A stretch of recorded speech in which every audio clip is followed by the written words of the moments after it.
प्रेम और परमात्मा संतों की उपदेश देने की रीति नीति भी अनूठी होती है। कई संत अपने पास आने वाले से ही प्रश्न करते हैं और उसकी जिज्ञासा को जगाते हैं और सही मार्गदर्शन कर देते हैं। आचार्य रामानुजाचार्य एक महान संत एवं संप्रदाय धर्म के आचार्य थे।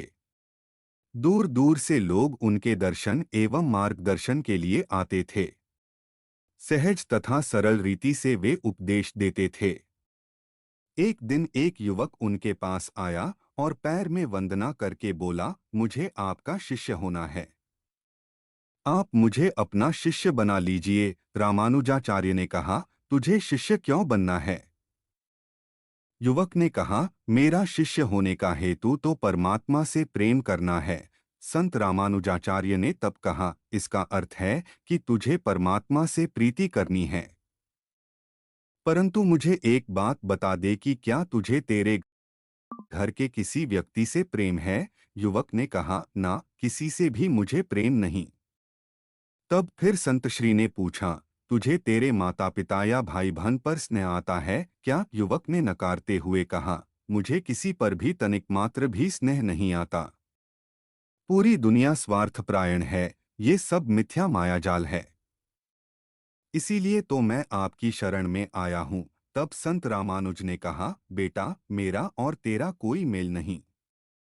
तुझे जो चाहिए वह मैं नहीं दे सकता। युवक यह सुन स्तब्ध हो गया।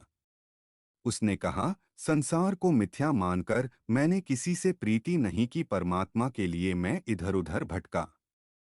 सब कहते थे कि परमात्मा के साथ प्रीति जोड़ना हो तो संत रामानुज के पास जा, पर आप तो इनकार कर रहे हैं। संत रामानुज ने कहा, यदि तुझे तेरे परिवार से प्रेम होता, जिंदगी में तूने तेरे निकट के लोगों में से किसी से भी स्नेह किया होता तो मैं उसे विशाल स्वरूप दे सकता था।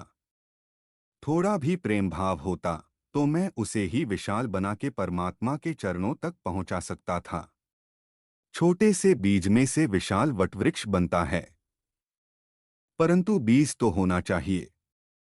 जो पत्थर जैसा कठोर एवं शुष्क हो, उसमें से प्रेम का झरना कैसे बहा सकता हूँ? यदि बीज ही नहीं तो वटवृक्ष कहाँ से बना सकता हूँ? तूने किसी से प्रेम किया ही नहीं तो तेरे भीतर परमात्मा के प्रति प्रेम की गंगा कैसे बहा सकता हूँ?